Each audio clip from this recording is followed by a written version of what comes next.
Fired up. Let's do your thing here, bud. Nobody's any better at this than you are. That's fine. Take a deep breath. Give them hell at the end. Good luck to you. Fight like hell like we do every week. You are the best here. Brett, Be affirmative. You told me to get on. info. Ready. Ready. Go slow. Green, green, green. Lock it down, lock it down. I'm destroyed, and I just got drove through like 6 times on the 14th. What the f*** is he thinking? That is the stupidest thing I've seen in my career.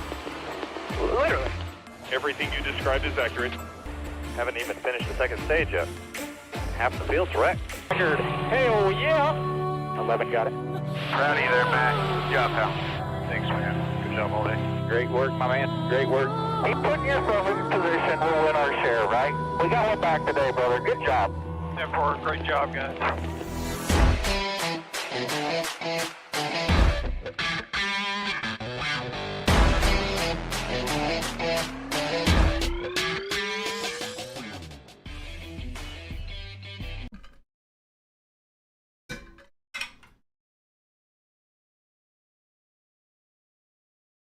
And welcome back to Racing in the Draft. My name is Mark, and sound is working. Welcome back.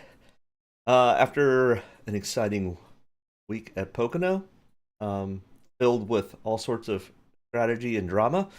Yeah, that didn't go near as well as I thought it would. Yeah, the Fords did way better than I thought they would. The Chevys were somewhere out to lunch, except for Alex Bowman. And other than Denny Hamlin, the Toyotas really didn't show up either. So yeah, I completely missed last week. But that happens from time to time. And to be honest, because of that, I really don't know what to make of practice and qualifying from today and what's going to happen for tomorrow. But there's always Xfinity. I did really well in the Xfinity series today. Ended up taking home first place in the happy hour and taking home a $750 bag. So was pretty happy with that. That always helps get to the next week and the week following and so on, and kind of pad the ability to play more. So I'll be around for a while. That'll keep me busy for a little bit of time. But either way, that was today. Hopefully we can figure it out and have a repeat either for myself or for you guys for tomorrow. But before we do, let's go look back at the tricky triangle. And it was tricky, to say the least, at least setting up lineups. So yeah, Ryan Blaney. 4 Fords in the optimal lineup. Did not see that happening. Congrats to them for making a fool out of me. And afterwards, sounds like the Dirty Mo Doe guys on their podcast said the Fords were going to be pretty bad too, and they missed. So not only did I, but they also did too. But Ryan Blaney, Chase Briscoe, Brad Keselowski, Chris Buescher, all Fords. Bubba Wallace, the top Toyota at least in the optimal lineup, and Alex Bowman was the top Chevy. Denny Hamlin did do pretty well, but I think he was hoping to be able to catch Ryan Blaney because he won stage 2, and then they were on a different strategy. And then, of course, Chase Elliott, who may have been one of the fastest guys on the track that day, ended up being marred back in the field with a pit road penalty, along with Kyle Larson, who was also fairly quick until he got that pit road penalty. He actually would have won the race off of pit road. Unsure if he would have been able to get past Ryan Blaney or not. But either way, strategies and penalties definitely screwed up my week last week. So hopefully you guys did better. Either way, here are the useless stats that I've been tracking. And as far as I can tell, they continue to be useless. I don't think there's a rhyme or reason to practice times, to qualifying times, to how the race ends up happening. The last few weeks, it has been just full of strategy. And honestly, the one that seems to be the one that keeps swinging for the fences more and more is Ricky Stenhouse Jr. So definitely maybe keep an eye on that. And I think RFK seems to be swinging for the fences when it comes to strategy and just getting off strategy and different, trying to get track position that way. So I'm not really sure, but I'm going to continue to look at this for a little bit longer. And if it's still just continue, and maybe we just take all this information and throw it out the window, or we look at it and go, okay, here's who we don't run. Because literally, if we're looking at this for DraftKings points, we had Bubba Wallace, we had Tyler Reddick, but on the overperforming qualifying, we had a decent amount. So the ones that actually did well in qualifying but didn't do good in practice ended up having a decent finish. That makes no rhyme or sense other than strategies get played. This seemed to be a little bit better with fastest and practice speeds, but not. It's still nothing really to go. Oh, there's kind of a clue into how we take practice speeds and qualifying to the race. Yeah, and then even the one that had been showing some information really, I mean, didn't really come into play. I mean, the only one who actually was slower in qualifying that had decent practice, and decent being 19th fastest for Corey LaJoy, he ended up finishing 14th in DraftKings points and 19th in the race. Not awful, but I mean, even a Cody Ware, who I was like, no, I'm not taking any Cody Ware, was 21st in DraftKings points and 26th in the race. Not bad for Cody Ware, but not near enough for DraftKings. So either way, let's go back and look who value-wise they're really. I mean, okay, Eric Jones, Corey LaJoy, but up here, I mean, we had nobody over $9,300, and we had $1,300 left from the optimal lineup. Just kind of a weird lineup schemes. Wasn't quite ready for that, so we'll kind of see what happens this week. Either way, let's head to this week. We can't do anything about last week other than go, that was interesting. I honestly, the strategy will be something that happens at Indy. It always is. But I do think the biggest points are going to come from place differential and one or two, I don't want to say dominators, but people who start the race and finish the race well. So start in the top 10, finish in the top 10. Who those might be, I've got a little of an idea. Either way, Indianapolis, we are back on the oval portion of Indy, and we haven't done this at Indy since 2020. This is the 30th anniversary of racing at Indianapolis, so big deal. Should have quite a large attendance. And DraftKings actually has got some pretty good tournaments going. I think their Chrome Horn first place is up to 20,000 this week, so hopefully one of us can grab that bag. That would be a very nice payday for somebody. Either way, this is a 2.5 mile track. It is the world's most famous track. 4 turns, they're all 90 degrees. They're all very, very similar, but all just slightly different. They're very nuanced, but it really, to have a decent lap here, you have to get off turn 2 and turn 4 well and have speed coming off so you can have speed down the straightaway. If you miss any of that, you more than likely are going to lose track position. This is also a drafting track. Guys are able to, you'll see them swerving. If they've got somebody behind them, they're going to swerve down the track and up the track and down the track. They'll make a big snake out of it, trying to break the draft from the guy behind them. So it's a fun race. It's competitive. I'm glad that they're coming back here. Hopefully we don't have any tire debacles like we had a few years ago, but nothing really showed up in practice today or yesterday. So I think we might be in luck and have a really, really good race tomorrow. Track comparisons, probably the only one that's really actually close is Pocono. They're both 2.5 miles in length.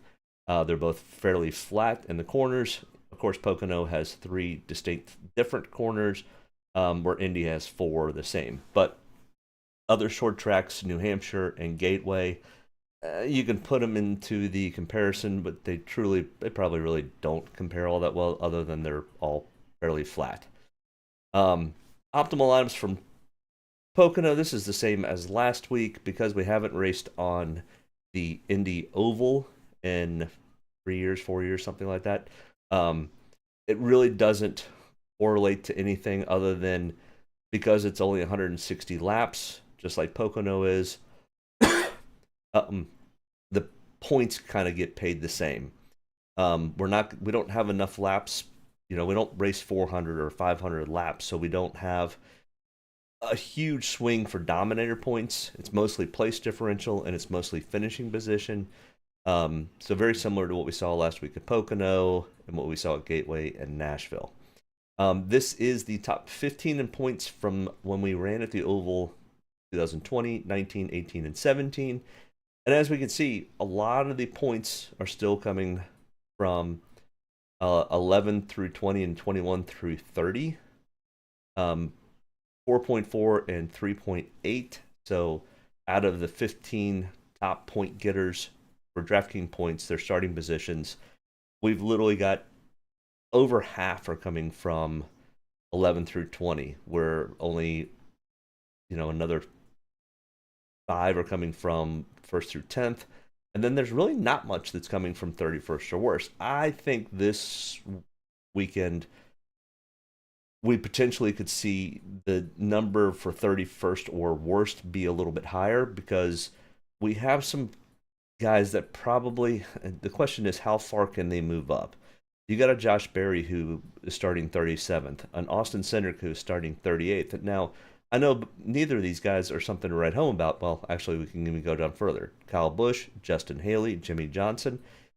None of them really are having that great of a year, other than a little bit of Justin Haley and Josh Berry has been struggling as of late.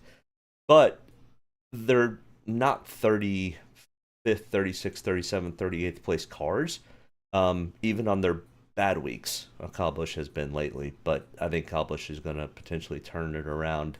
Maybe this week, maybe not this week. I think before the end of the year, he'll end up having 1 or 2 more good races and potentially vibe to get that win streak continued, because he's won every race so far in his Cup career. So I would like for him to see him to continue to get that. I hate to see a champion of the sport struggling as much as he does, even though I'm not a huge Kyle Busch fan. I hate to see people struggle like they're struggling. So, all right, so we'll look at this again 1 or 2 more weeks. If it doesn't show anything, I'll just take it out of the mix, unless you guys want me to continue to put this up. If you're able to find any information in here, okay, I'll keep doing it. But if you guys are like, yeah, this is dumb too, I'll take it out. So let me know in the comments if you want to keep this or if you want me to get rid of it. Underperforming in qualifying. So they practiced really fast, or faster than what they qualified. So, which means they went out, they practiced pretty well, and then they just messed up in qualifying. Like Josh Berry just did not get a good launch coming off of pit road and missed going, because they do a modified start finish line. It's between turns 3 and 4. So that way they could come directly to pit road instead of making an entire 2.5 mile trek back around the track just to come off the track.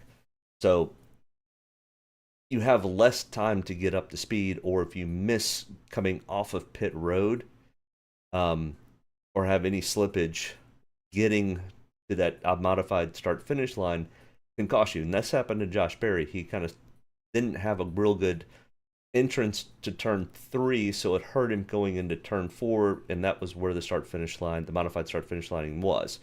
So that cost him the front straightaway, going into what would be turn 1, but is actually turn 2 of the qualifying lap. So he lost a lot of speed there, and then trying to make it up just kind of slipped even more and just had a bad qualifying. Austin Cindric hit the wall twice in his qualifying. I don't think he's going to have to go to the back, but if he does, he's only going to go back 1 spot. So who cares? And Austin Cindric actually was 15th fastest in practice. So Josh Berry was 13th. I mean, and Kosan Hocevar was once again fairly fast in practice. if these guys can just be patient and work their way through the field, get up to 20th by the end of stage one, and then get into the teens by the end of stage two, now they're in pretty good shape. So definitely think that there's some opportunity here, and this is what I do like about these charts. Now the question is, can they actually perform like they did in practice? We'll find out. But I like any of these plays. I mean, you've got Josh Berry, Austin Center, Carson Osfor, Brad Kay, Kyle Busch, Chris Buescher, and Christopher Bell, who all just didn't have a great qualifying session.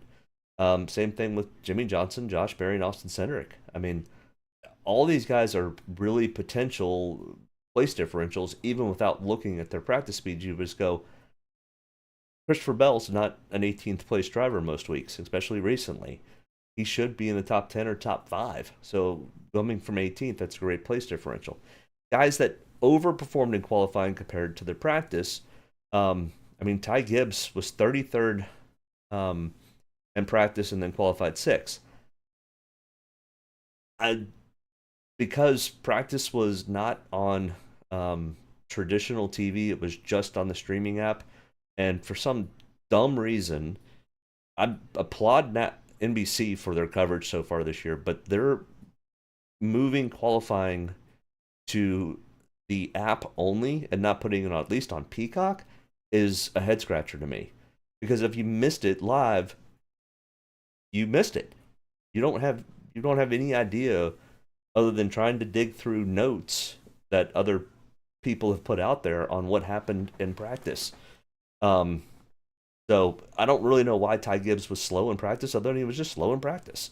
I mean, I guess I should have gone to look at YouTube to see if NBC Sports had put practice up at some point today, but I don't know. I was busy getting Xfinity ready, which I'm glad I did because I ended up winning.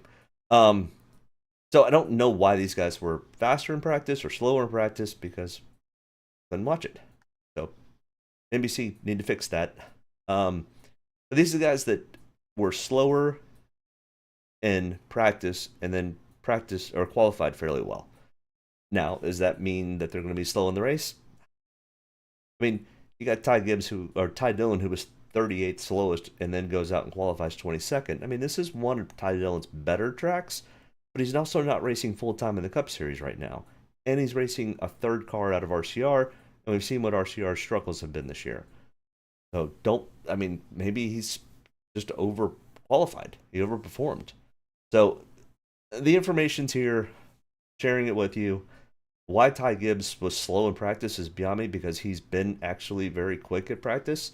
Other than maybe he was just being very methodical. Not really sure. So, one other thing that potentially that this kind of showed a little bit last week was the guys who were fast in practice. So these are the fastest 8 guys in practice. Now, some of them missed a little bit in qualifying. Brad Kay and Chris Buescher, both RFK cars. But they were fast in practice. Tyler Reddick was just absolutely hands down fast. Ryan Blaney and Denny Hamlin continued both of their fast runs from last week. So they definitely have momentum on their sides. They're calling the Brickyard 400 a crown jewel. I absolutely agree with that. I think the Brickyard 400 should be one of our crown jewels. It's the most prestigious racetrack in the world. And it's important, and it pays a lot of money. I mean, the purse size of this is $10 million. So, the winner nets over $1 million to win this thing.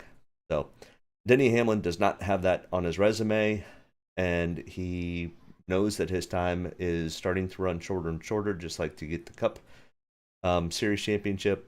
He doesn't have that. So, this is a very important race for Denny Hamlin. You're going to see them pull out all stops for this race. It's important for anybody that has never won this. And pretty much everybody in this list, except for Brad Keselowski, hasn't won this before. So we'll have to see how that goes. Slowest guys in practice, Ryan Preece, Cody Ware, Chase Briscoe, and Ty Dillon. But we'll talk a little bit more about each of these drivers shortly. Our best value picks are cheap 8 drivers. And is there any information here that we can get from this? Orla Joe is, once again, was slow in practice, but qualified well. I'm not sure that that's a good sign. Typically, we're looking for the inverse. where Zane Smith was 25th in practice and 27th in qualifying. So there were 2 spots of place difference. Really not something we want to look for. But, you know, Ty Dillon, like I said, he was fast in qualifying. Not sure what that means because he was super slow in practice. Harrison Burton qualified 16th, practiced in 24th. This is actually one of Harrison Burton's better tracks also. Better meaning he might finish in the top 20. But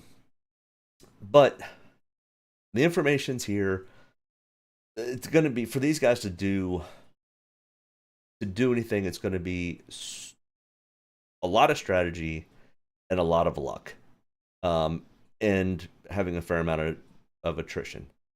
Wyatt, what's up, buddy? How are you? Thanks for joining tonight. Do you still like all this practice information? Let me know in the chat. I'm still trying to scratch my head to find out if any of this information truly correlates to what happens in the race.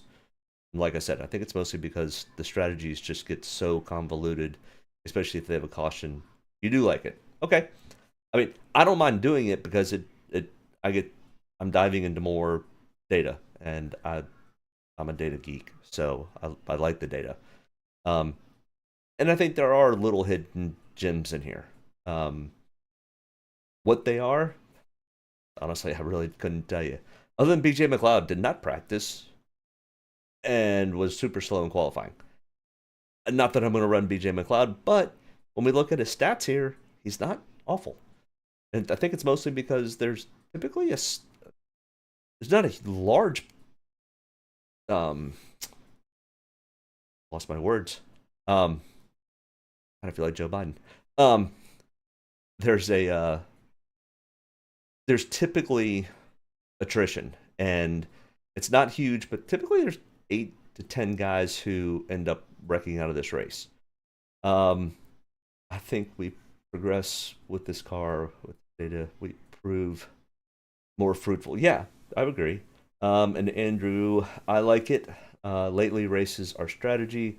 Ovals, it has been really helpful. Okay, I will continue to put this in here. And buyer beware, because you're getting this information for free. But buyer beware, it's not showing anything that's correlating currently. So the information's here. Use it for what you want.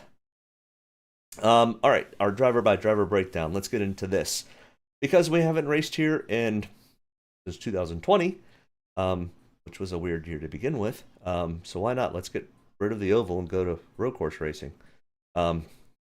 Somebody at the home office had COVID and hit their head, because they should have just always stayed on the oval.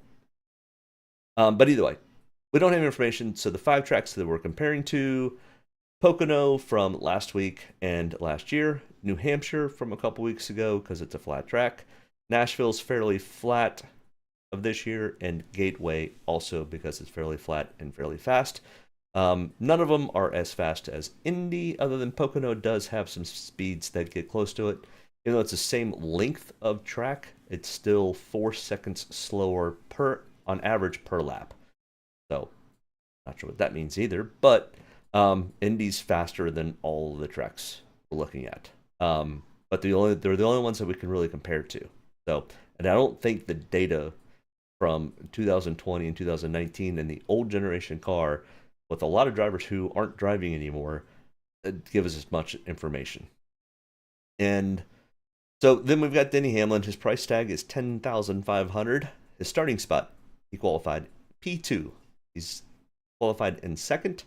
His practice speeds, he was third in single lap. He did 27 laps of practice. And the amazing thing is we only had like 10 guys who had 10 lap consecutive averages. And even though that they had almost an hour to practice, there was a lot of fine tuning on these cars. So I went with the 5 lap consecutive average because almost everybody had a 5 lap consecutive average. So I'm still at the 5 lap consecutive average, and Denny Hamlin was second fastest in that.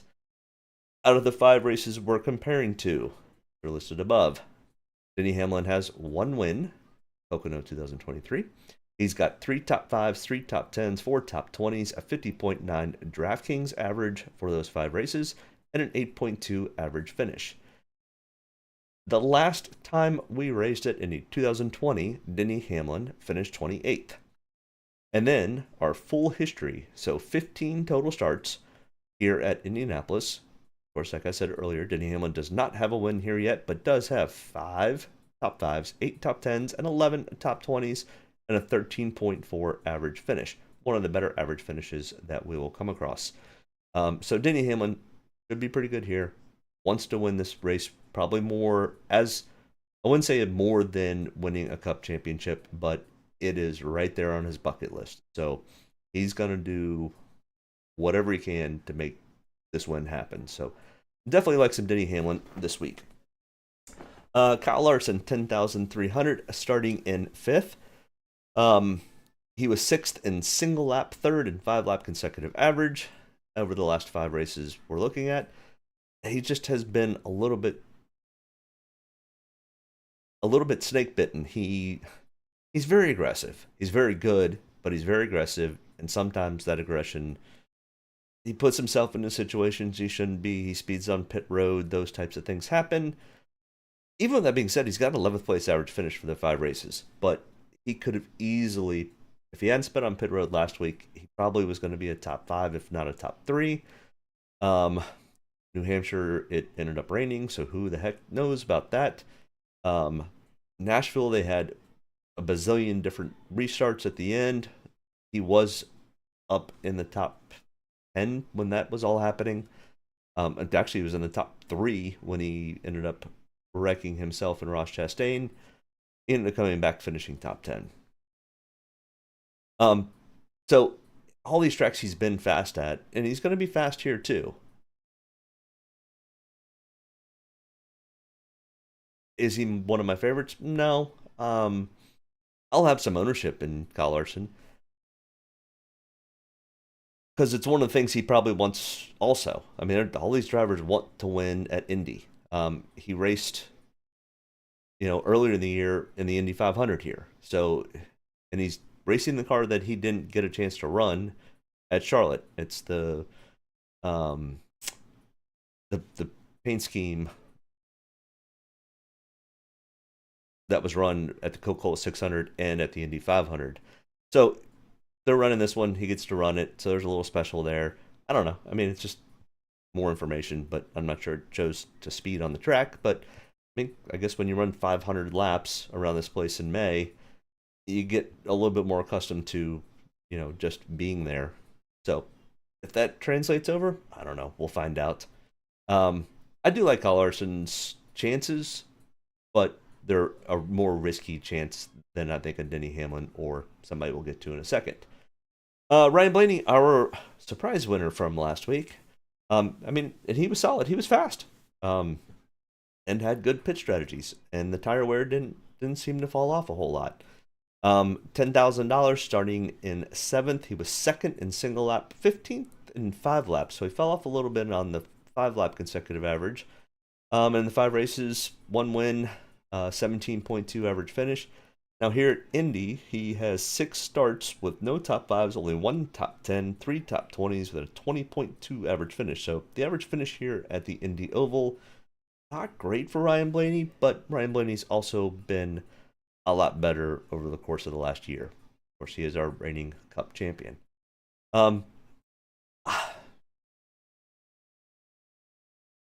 There's a lot of momentum behind Ryan Blaney right now.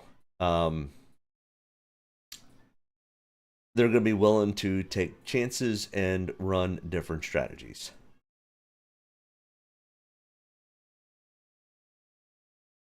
As much as I say I don't want to run a whole lot of Ryan Blaney, I'm probably going to have to run a little bit of Ryan Blaney, just for the sheer chance that he ends up running well. But I don't love the fact that I'm going to have to run Ryan Blaney.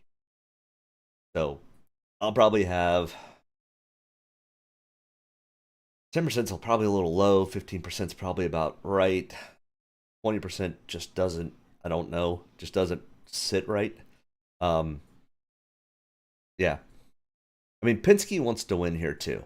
Penske owns Roger Penske owns Indianapolis Motor Speedway. Roger Penske owns 20, the 2, the 12, and the 22. He would love to get a win. Penske Indy drivers won here earlier in the Indy 500. So would love to finish up the year with another one of his team winning here. So there's a little bit of that too. Like I said, all these guys want to win. So I have a hard time pulling the trigger on Ryan Blaney. Just gut feeling. I don't know why. And I don't dislike Ryan Blaney as somebody I like to watch. I feel about the same about Chase Elliott as I do Ryan Blaney. I think they're both good drivers. In the Chase Elliott play, other than Chase Elliott being just, unbelievably consistent this year and actually truly having a lot of speed at Pocono last week. Not that Ryan Blaney didn't have speed, he was able to get out in front and was able to stay out front. And we're going to see a little bit of that here too. We can see probably some aero blocking.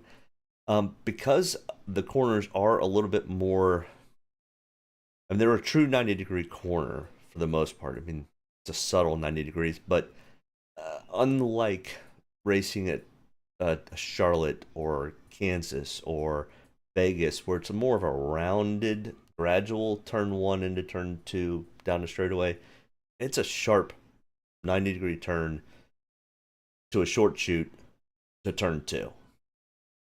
So it's a little different, and the aero block doesn't work as well. You can get out of the aero block a little bit easier. You can get to the left corner panel a little bit easier. We saw that in the Xfinity car. Now, with this car, with the wider tires, it's going to be a little bit harder. Andrew, okay, yeah, I already read that one. Brad Keselowski next in line here, 9,300. 7th in single lap practice, 4th in 5 lap, and then he goes and just doesn't qualify well. Okay. His slip up might be our chance to pounce. I'm going to probably have a decent amount of ownership with Brad. I think he's probably going to have a decent amount of ownership anyways. He does have a win here. He's got a 12.9 average finish, which is pretty solid. He finished 4th the last time we raced here. Of course, that was when he was with Penske. But Brad K is finally running the Cup car extremely well. And they love to play the strategy game. So I don't think Brad Keselowski is not my pick to win the race, but Brad Keselowski would be a pick for a top 10. And if he gets into a top 10 starting 26th, that's more than enough place differential and would probably put him close to an optimal lineup. So I also expect him to be probably one of the more heavily owned drivers. Martin Truex Jr., 9,200. Also does not have a win at Indianapolis. This is his final race at the Indianapolis Raceway. Or Speedway. But he said he would come back for some of the bigger races. So he might come back for this one. He's got a 22.4 average finish. And Martin has been qualifying better than he's been racing. He's been racing kind of around 15th all year. So I'm not expecting that to really change a whole lot. His practice speeds were 20th for single and 5 lap. He qualified 14th. I kind of think that, unless he doesn't have a win yet this year, but he probably has enough points, unless we have just a slew of new drivers winning. I think Martin Truex Jr. should easily make the playoffs. So not a whole lot of strategy plays out of this. Truex typically just likes to run a race straight up, and so does his crew chief. They don't really get too crazy on weird strategies. But anytime I say something like that, they'll pit out a sequence and do 2 tires instead of 4, and I don't know. I still think Truex is between a 10th and a 15th place driver. Not a ton of place differential. I'll probably be 10% owned on him. I'll be probably a little bit light. William Byron, $9,000, starting in 4th. His practice speeds were 9th in single lap, 6th in 5-lap consecutive average.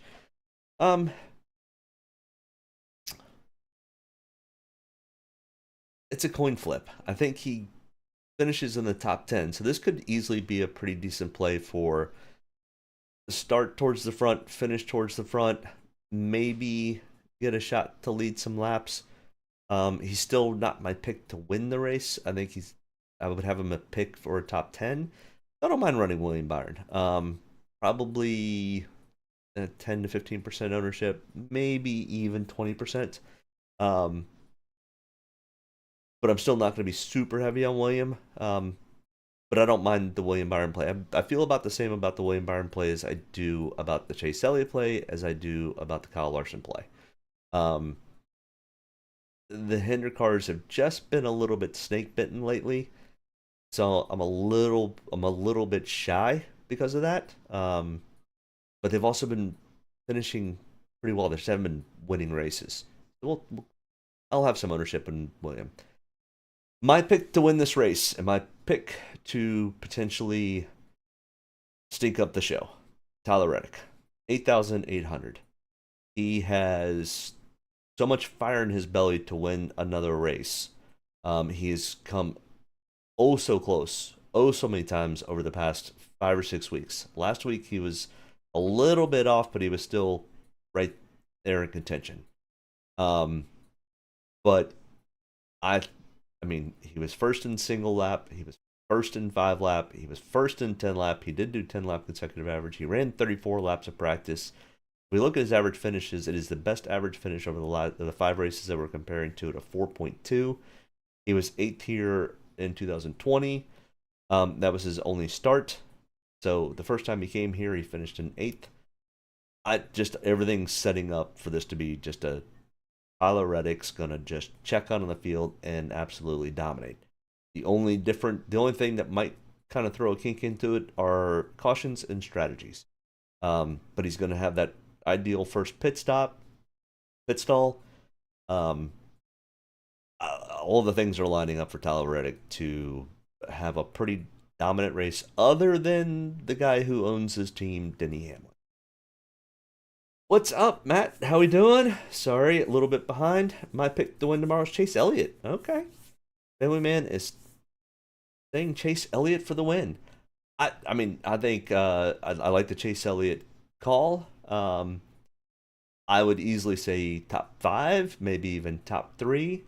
But I think I still think it's a Tyler Reddick, Denny Hamlin, maybe a Chase Elliott would be the 3 top finishers in my book, with Tyler Reddick probably taking the win.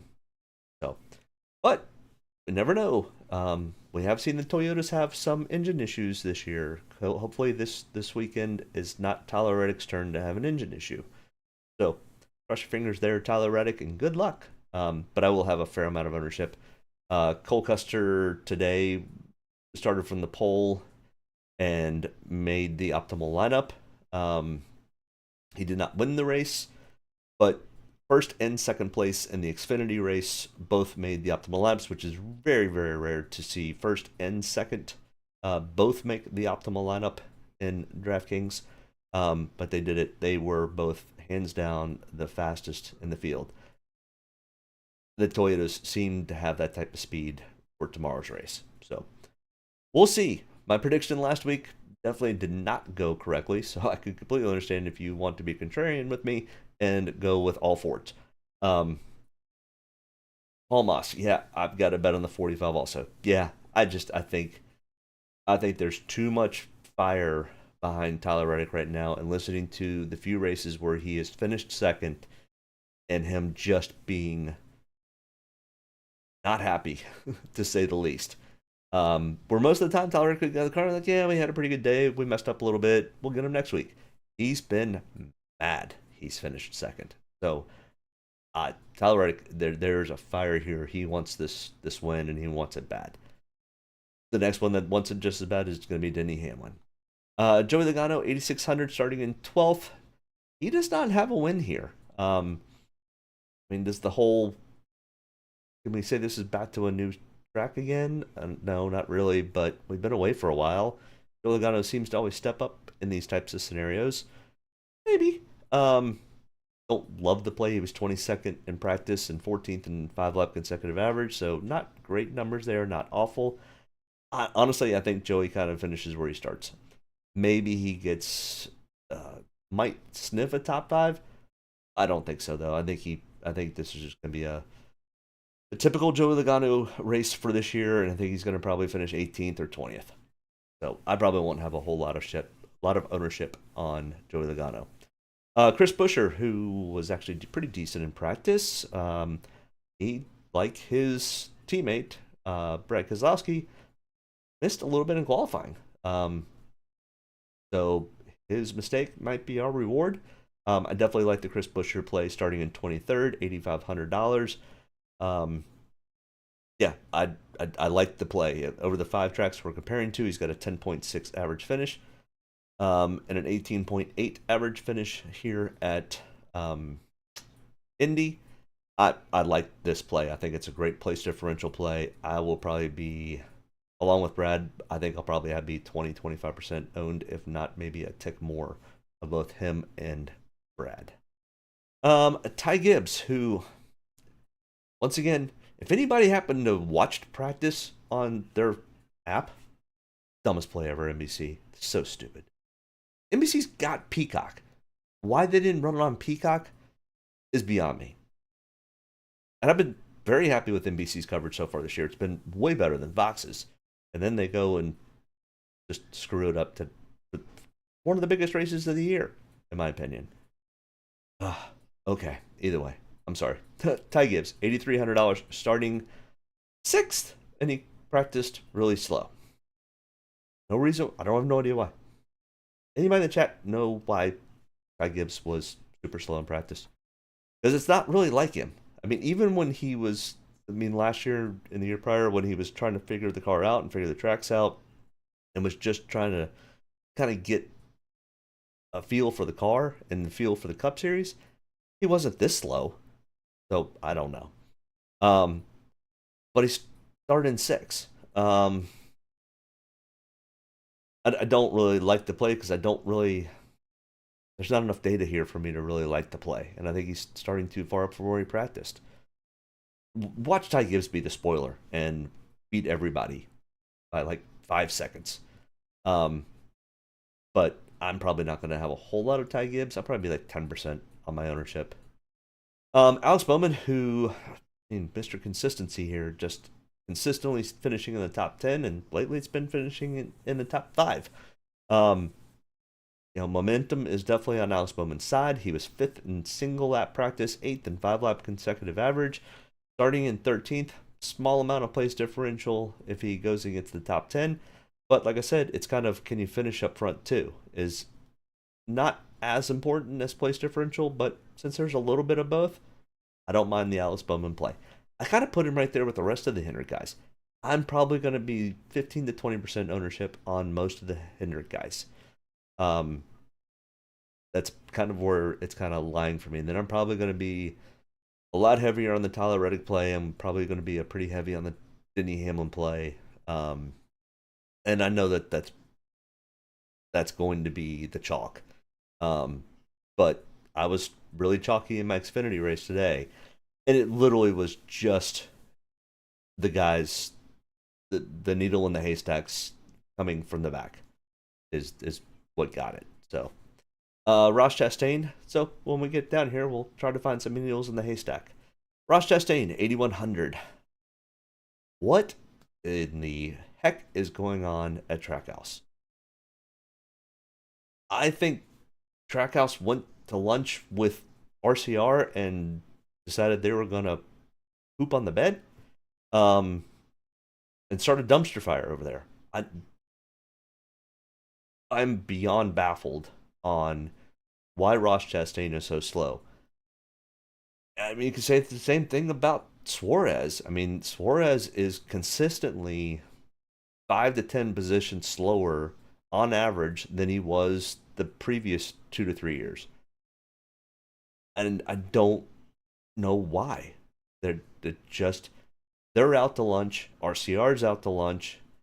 Colleague Racing is out to lunch. I mean, other than if you're a Chevy and you're not Hendrick, for the most part, you're out to lunch.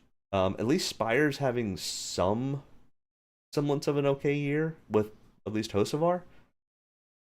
But I mean, yeah, if you're not a Hendrick Chevy, the Chevys are not that good. Ross is a prime example. But starting in 28th, he's probably going to get a decent amount of ownership. I just don't know how much ownership I'm probably going to have. I mean, I'll probably have 10 to 15%, but you would think Ross Chastain starting in 28th would be like, check. Put him in the lineup. It's like Parker Kligerman today.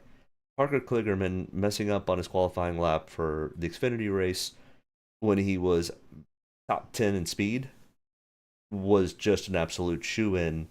And yeah, he finished optimal lineup. Ross Chastain, I don't have that feeling because he's not that fast in practice. So, I mean, maybe he gets to 18th or 19th, but I don't know. Don't love it. Oh, Kyle Busch, oh Kyle Busch, oh Kyle Busch. I mean, 16th in practice, 11th in 5-lap consecutive average, and then he goes out and qualifies 34th. He missed turn 4, and it cost him. Turn 4 or turn 1, whichever one you want to call it, for qualifying. Normally, I would say this is your chalk play of the day. But when we look at the 5 races we're comparing to, which are almost like the last 5 races on ovals, other than the Pocono of 23, Kyle Busch is 30th in average finish. He's got 2 wins at Indy. 12.1 average finish out of 16 starts. But I'm so snake bitten by Kyle Busch that even starting 34th, I go, I don't know if I like this play. And that's insane. How do you not like Kyle Busch starting in 34th to be an absolute place differential play? I'm going to have ownership in him. I mean, the sun's got to eventually shine on this guy. And I'm not going to miss the boat tomorrow on it. So I'm going to reluctantly hold my nose and put him in my lineups. I'm probably going to be fairly heavy on it. But God, it stinks. I don't know. I don't love doing it, but I'm going to. So to each his own. You do what you want with Kyle Busch.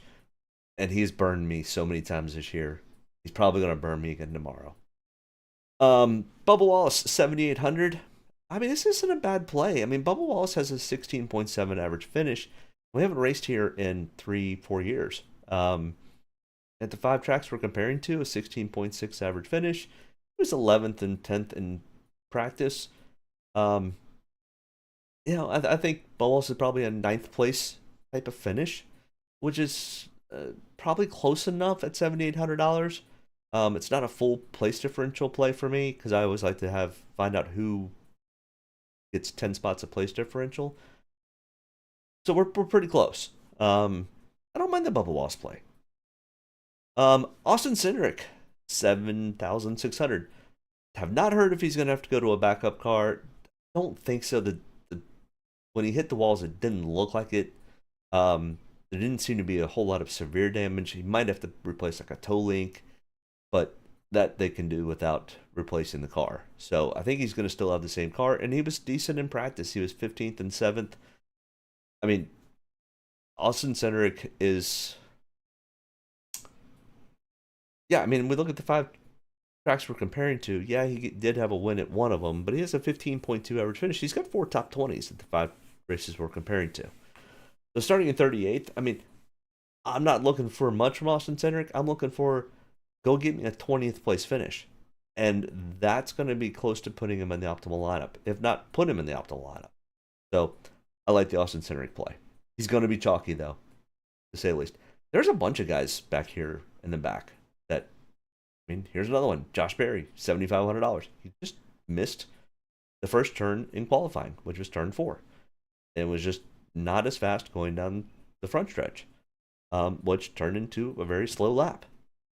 $7,500, but he was 13th and 19th in practice. So, yeah, I mean, do I think Josh Berry is going to go and get a top 5? No. Do I think Josh Berry has a chance for top 10? Maybe. Top 20, top 15? Yeah, okay. And that's what I need from Josh Berry and Austin Cindric. Once again, I think they're both going to be pretty highly owned. The question is, which one? Because we've done, just in the matter of 4 drivers, we've looked at Josh Berry starting in 37th, Austin Cindric starting in 38th, and Kyle Busch starting in 34th. Those are 3 guys that easily, I probably will have a lineup that will consist of all of these guys starting from the back. And Tyler Reddick. And just see what happens. Daniel Suarez starting in 25th. I mean, once again, Trackhouse is out to lunch. And I don't know when they're going to turn this year around. They better hurry up because Daniel Suarez is in the playoffs. And yeah, Trackhouse has got to figure out something fast because right now they are not good. And I don't expect Daniel Suarez to finish much better than 25th. So I don't have a whole lot of interest in Daniel Suarez. I might have a couple lineups with him at best. Eric Jones, 7,300, starting in 29th, who has actually been racing a little better. They have made some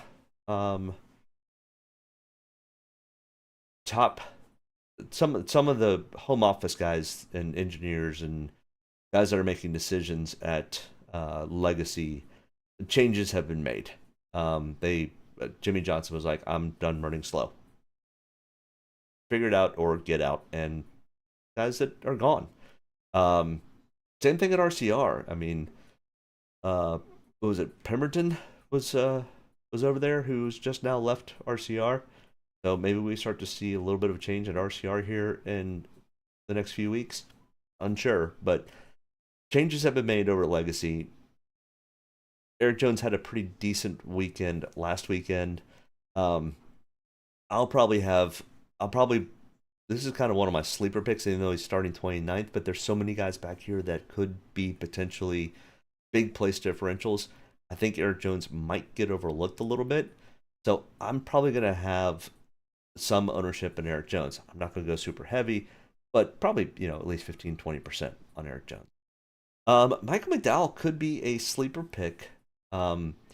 This could be one of these races that Michael McDowell just quietly, consistently runs top 10 all day and finishes in 7th. And honestly, at $7,100, that may be more than enough for Michael McDowell to at least be top 10 in Draftkings points, potentially even top 6. So, sleeper pick coming out of the top 10. I like the Michael McDowell play. Not good in practice, though. So, we'll see. He had a 7th place finish here in 2020. So, he knows how to race here. He won on the road course last year here. So, he knows how to find his way to the bricks to kiss them. So, there's also that. Noah Gragson, $7,000 starting in 21st. I'm not sure that there's much more than 21st with Noah Gragson here. I could see maybe 4 or 5 spots of place differential. There's an outside chance he makes it to a top 10. I don't, unless we've got some fair amount of carnage that happens up front and Noah Gregson's not part of it, which is typically not the case. Usually he's the cause of some carnage. I don't love the Noah Gregson play. Chase Briscoe starting in 20th. And once again, why was Chase Briscoe 37th and 35th in practice? Don't know. Couldn't tell you. I couldn't watch practice. Thanks, NBC. One more reason I hate NBC. I just wish all of our racing would just go to Amazon Prime and we would get rid of network TV. Be great. But that's my just normal disdain for mainstream media. I would love to see ABC, CBS, NBC, the rest of them just go bankrupt and go away. But they're way too big. They'll never happen. Sorry, went on a rant. Chase Briscoe, 6,900, starting in 20th. And why he was so slow in practice, I don't know.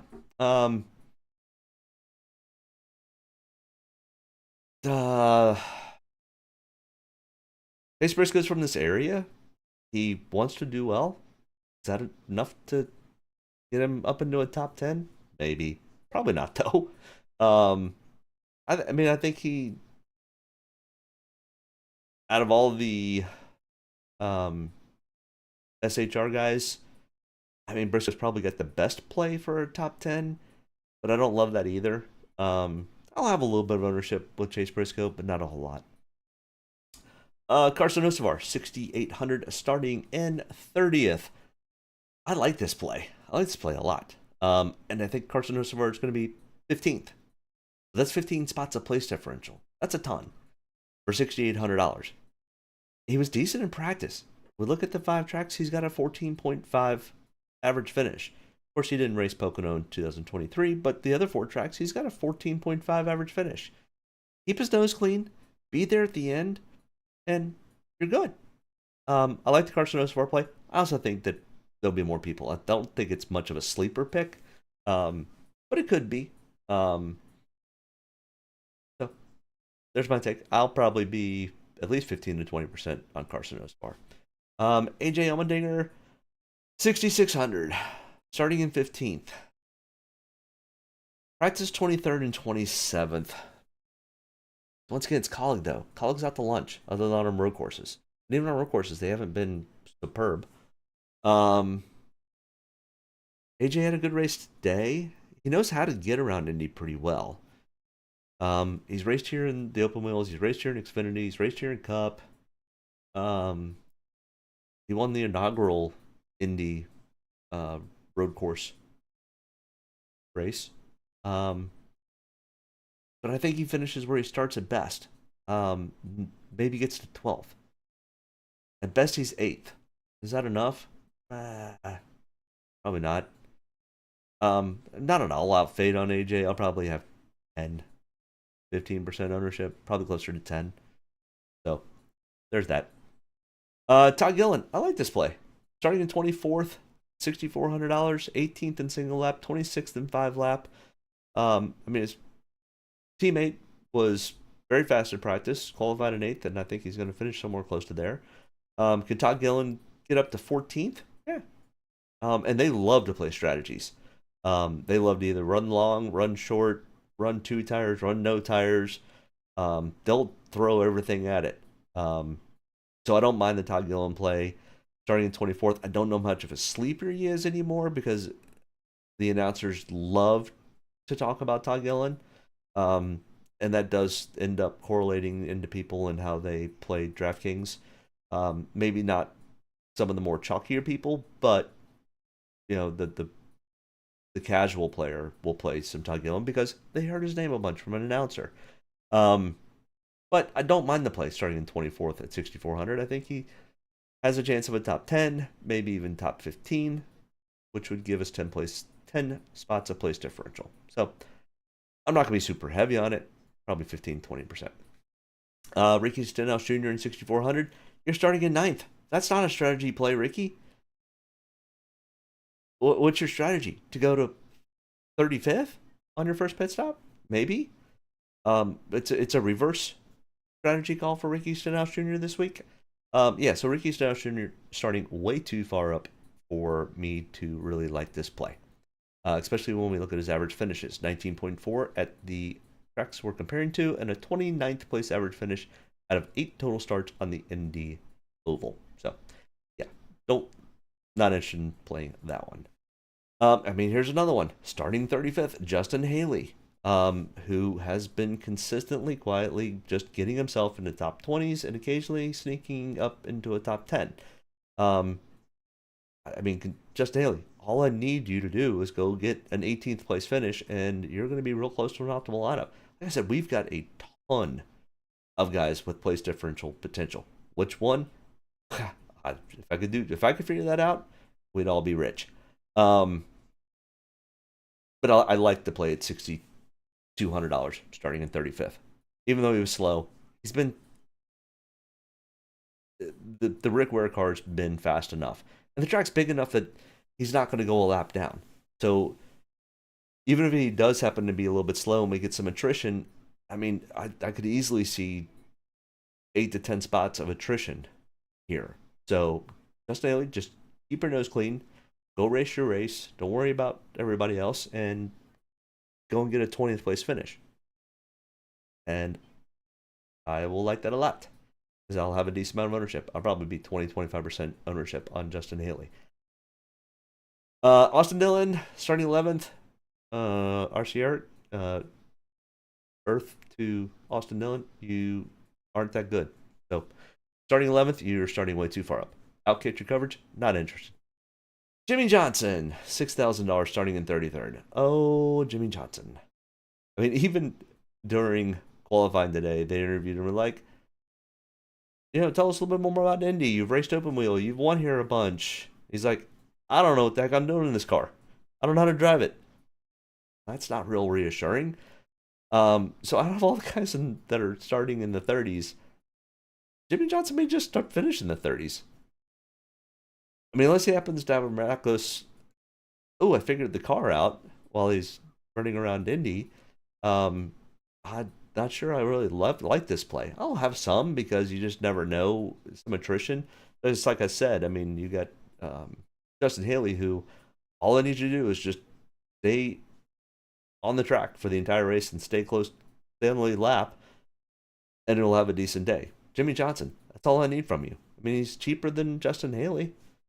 So I'll have some ownership. More of this could be a needle in a haystack, and I don't want to completely miss on it. So I won't fade it, but I'm not going to be super heavy. Probably 10, 15, maybe 20%. John Hunter, what are you doing? You qualified at 10th. You outkicked your coverage. Not interested. Ryan Preece, starting in 31st. I mean, out of all the SH cars, he's struggled the most. And he's struggled in practice. Yeah, I'm not interested in Ryan Preece. Even starting third, I mean, I'll have small, 5-10% ownership in Ryan Preece. But I'm not an all-out fade like I am like a John Hunter or Austin Dillon or anybody like that. But I don't love this play. Don't hate it. Don't really like it a whole lot. Corey LaJoy, I think you'll get your coverage starting in 19th. You were 32nd and 25th. And I'm sure that if Kyle Busch finds you on the track at all this weekend, you're going to be a piece of concrete. Because Kyle Busch will just wreck you, just say he wrecked you, and pay you back, even if it cost him a race. There's also that with Kyle Busch, so take that into consideration. Kyle Busch finds Corey LaJoy, it's going to be over. He's even said he was going to do it. And typically don't doubt Kyle Busch when he says he's going to do something. So, I definitely don't like the Corey LaJoy play. Zane Smith, starting in 27th. No. I mean, got a 20th place average finish for the 4 starts at the 5 races we're comparing to. He was in the 20s. I think this is you finish where you start. So not a whole lot of interest in Zane Smith. Ty Dillon, starting 22nd, way outkicked your coverage. No interest here either. Daniel Hemrick starting 32nd, but it's in Colleague. I mean, by a small chance miracle, he ends up getting a pretty decent finish. But I don't love it by any means. I'll have 5 or 10% ownership. Harrison Burton starting in 16th. Way outkicked your coverage, dude. If this is one of your better tracks, there's no hope for upward finishing better. So place differential probably in the negative. So I'm fading off of Harrison Burton. Cody Ware. I mean, I like the Cody Ware play better than the last 2 or 3 that I've talked about. So if you're really needing to dig and dig deep, you can go after Cody Ware. I'd probably go after Cody Ware more than the next guy, which is BJ McLeod, which, I mean, other than attrition, that's the only thing that BJ gets. And we have no earthly idea about if there's any speed in this car, and I doubt there is. Why they're even doing this, other than the fact there's a $10 million purse. I mean, even last place it makes like $100,000. So go and don't wreck the car, BJ. I think it's probably the rule of thumb, and that's kind of what, when BJ was in the sport, was kind of the rule of thumb was, hey, do your best not to wreck the car. And if we gain 10 spots, we gain 10 spots. If we don't, it's all good. We have the car for next week. I think it's kind of what this is. It's like, okay, we got a sponsor. Let's put them out there. Just don't wreck the car. And that's what BJ will do. So if we happen to have a ton of attrition, then BJ McLeod comes into play and he finishes 22nd. But, I mean, only if we need to dig really, really deep on our lineups. But I don't think you're going to have to. I think this looks to be a setup where we could easily have $2,000 or $2,500 left over in the pot when we look at the optimal lineup. So, groups that, or drivers that I like and don't like. Yeah, okay. Checking how much time I've on. I've been on right an hour. About where I like to finish things up. So if you have any questions, thoughts, or concerns, hit me up in the chat. I'd love to hear your thoughts on who you like, who you don't like, and if you like or don't like my coverage. If not, it's free. I really like the Christopher Bell play. I really like the Brad K play. I would say don't run Tyler Reddick and Denny Hamlin in the same lineup because but then again, the Xfinity race today, the guy starting first and second ended up in the optimal lineup. I mean, the nice thing is they're probably not going to wreck each other. Denny Hamlin doesn't want to wreck the car that he owns, and Tyler Reddick doesn't want to wreck the boss. So, I mean, unless they have a real issue, they're not going to try to wreck each other. They're going to race clean. Can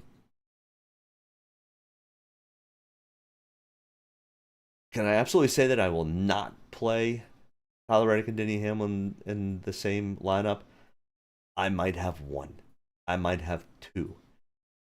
Because I might make a Toyota lineup. Because if I had made a Ford lineup last week, I probably would have made money.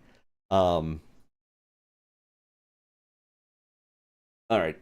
So I really do like Tyler Reddick and Denny Hamlin this weekend. I don't know how much I can put them together because they're both starting on the front row. And that's just dangerous. Place differential. Out of all this, the Chris Buescher play really intrigues me. The Josh Berry and Austin Cindric, I really like. The Carson Hocevar play, I like. The Justin Haley play, and I'll hold my nose and take Kyle Busch. Jimmy Johnson, I'll have a little bit just in case he remembers how to drive a race car. As far as running up front, staying up front, I'll write Denny Hamlin. And then, yeah, well, I'll have a 10 or probably 15-20% ownership of most of the Hendrick guys. So, I'll probably run a Denny Hamlin, Al Larson, Justin Haley, Carson Hocevar type of lineup, and then just mix and match Hendrick guys along with Joe Gibbs guys. But for place differential, probably my favorite play is the Christopher Bell play. And to start up front and stay up front, I mean, I could easily see Tyler Reddick and Denny Hamlin sharing the bulk of Dominator points. So, kind of what I'm liking for this. So, I'm super excited that they are back at Indy on the oval. I'm not sure I ever told anybody, or maybe I have one of my many streams I've had. So my mother-in-law is a huge Denny Hamlin fan, and it's probably been, let's see, my kid's 13, and when he was 1, I went to Indy. went to a Denny Hamlin fan appreciation event with my mother-in-law and bought a raffle ticket and got randomly drawn and got to be Denny Hamlin's guest at any racetrack with full garage credentials, hot pass for the entire weekend. Got to go with him out on, when they did the driver introductions and be on the grid when he strapped in the car and all that. And then we had 4 tickets up in turn 1. It was an awesome event. But you want to talk about hot? It was August at Indy. It was hot. But that was a really, really cool experience at Indy. And the place is magical. If you've never been, go see a race at Indy. There's just something special about this track. The history, the prestige, just all of it. It's a cool place. So I'm excited to have them back on the oval, and hopefully they put on a good show tomorrow. I'll be excited to watch. So, and we are out of here we have 2 weeks off. And I hope the U.S. does well in the Olympics. Not sure how much of it I'll watch, but most of it I don't really like. But I'll always root for the United States. So, go USA this next 2 weeks in the Olympics. Take home all the gold. Definitely kick China's ass. And that way we can still say we're dominant at something. So we our next race I think is Richmond, a home race for me. So I will be at the track. It's only 15 minutes from the house, so I will still be doing live. And I think it's a night race. I don't even know. I literally just got back yesterday from North Carolina that I went and spent 5 days with my son and my dad. Great time hanging out. So let's see. Nope, our next race actually. Hold on. Cup Series. Indy, Richmond, August 11th, Sunday night. So I will be going to the race on. Is there a race Saturday night? Yeah, truck Saturday night. No Xfinity race. So I will be at the truck race Saturday night. So the next live video will be Sunday morning at probably 10. So Sunday, August 11th. So I'll see everybody in like 3 weeks. Sunday morning, the 11th at about 10 a.m. I'll put a reminder out on Saturday before I go to the race. Maybe I'll take a picture track. But yep, everybody have a great 2 weeks, 3 weeks off without any racing. Hopefully you can win a little bit of money and you go spend it on a great vacation. And we'll see you in 3 weeks. Good luck. Hit me up in the chat if anybody takes home a big bag. Love to hear great success. And have a great weekend. Enjoy. Thanks for watching. Bye. Get a good deep breath. Get ready to roll here. Only about one thing tonight, getting the W, so gotta be around the end to do that. Get ready to roll tonight, boys. Let's go have some fun. Don't get me any more fired up than I already am. All the way to the checkered. You're fine. Nobody's got to run. Checker time, baby! Hell yeah! Proud of you there, Mac. Good job, pal. Thanks, man. Good job all day. Great work, my man. Great work. Keep putting yourself in position. We'll win our share, right? We got one back today, brother. Good job. Great job, guys. Excellent work, my man. Excellent work. Thank you. Man, that's awesome. Set out with a goal. We got it here, bud. Thank you very much. Really proud of you, man. Drove your butt off tonight. We had the fastest car here, bud. Probably killed our deal there. Just feel like I gave one away. Yeah, boys. Way to rebound. Great job. Great job, bud. Really good job. Appreciate you hanging in there with us all weekend. What a weekend. Good job. Thank you.